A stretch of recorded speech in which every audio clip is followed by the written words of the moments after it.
Assalamualaikum warahmatullahi wabarakatuh. Perkenalkan, nama saya Nadia Oktara Sandi, MPM saya 24220236. Saya dari kelas 5F. Baiklah, di sini saya akan menjelaskan tentang lingkungan sebagai sumber belajar.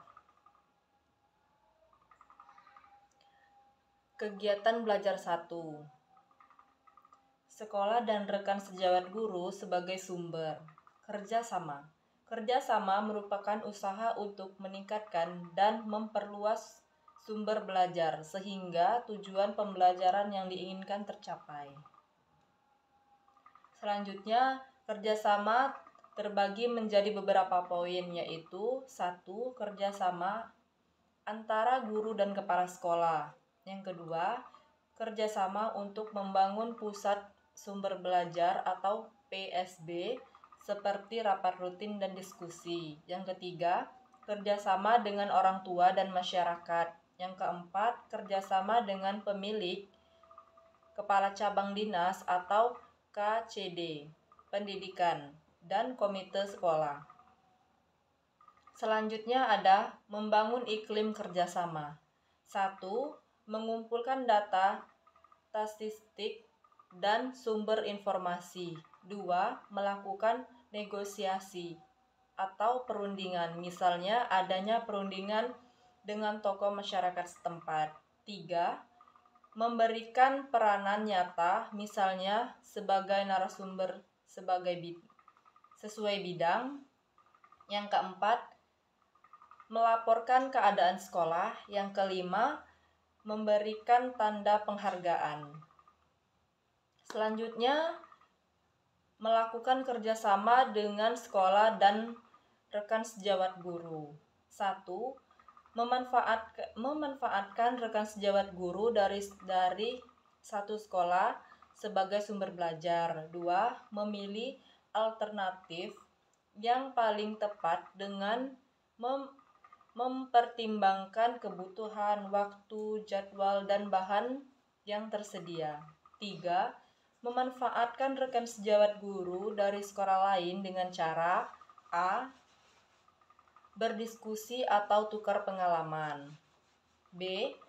Membangun sumber belajar atau alat peraga, perpustakaan, dan laboratorium. C. Kegiatan bersama. D. Saling membantu dalam mengajar. Yang keempat, memanfaatkan teman guru dalam KKG. Kegiatan belajar 2. Sekolah dan lingkungan sebagai sumber belajar. 1.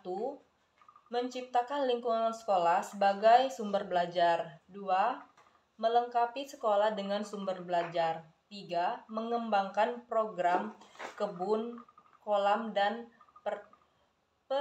peternakan sekolah. Yang keempat, mengembangkan pusat sumber belajar atau PSB. PSB dapat dilengkapi dengan berbagai sumber seperti alat peraga, sumber belajar, media teknologi,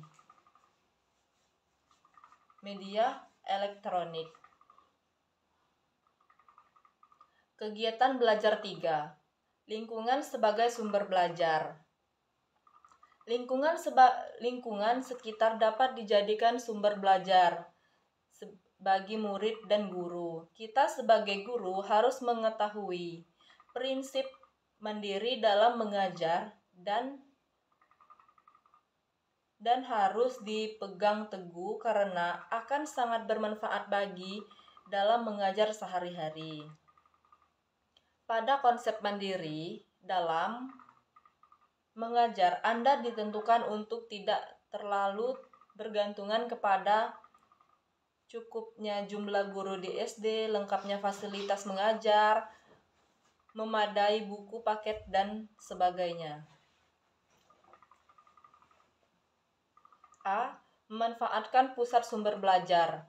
Pusat sumber belajar atau PSB adalah suatu cara yang baik untuk memanfaatkan dan memperkaya belajar murid-murid. Dalam memanfaatkan PSB, LKM atau lembar kerja murid memegang peran penting dalam LKM diarahkan untuk kegiatan berikut, yaitu 1. Mengembangkan keterampilan atau konsep. 2. Menempatkan semua lembar kerja, permainan, diagram, hasil praktinium, dan hasil karya siswa ditempatkan di suatu tempat yang mudah diakses siswa. Yang ketiga, mengembangkan beberapa untuk penyimpanan sehingga murid maupun guru dapat menghasilkan waktunya untuk belajar. B. Lingkungan sekitar sebagai sumber belajar. 1. Mengidentifikasikan lingkungan sebagai sumber belajar. Lingkungan merupakan laboratorium saksama yang tidak akan habis-habisnya digunakan sebagai sumber belajar. Lingkungan sekitar sebagai sumber belajar yaitu A. Sumber tersebut mudah dijangkau. B. Tidak memerlukan biaya tinggi. C. Tempat tersebut cukup aman untuk digunakan sebagai sumber belajar. 2. Memanfaatkan sumber tersebut untuk kepentingan belajar murid. Langkah yang perlu dimantapkan dalam menggunakan lingkungan sebagai sumber belajar dilakukan sejak awal latur wulan. Untuk ini Anda dapat bertitik tolak dari silabus atau buku sumber atau keduanya. Kita ambil contoh buku paket sebagai titik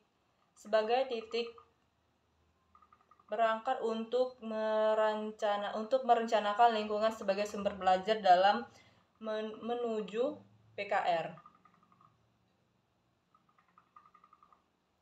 3. Masyarakat sebagai sumber. Telah diuraikan tentang lingkungan sebagai budaya, sebagai sumber belajar, dan masyarakat merupakan salah satu sumber yang dapat dimanfaatkan sebagai sumber belajar. Pada bagian ini yang dimaksud dengan masyarakat adalah individu sebagai personal yang merupakan bagian dan masyarakat. Baiklah, itu saja yang bisa saya sampaikan. Terima kasih.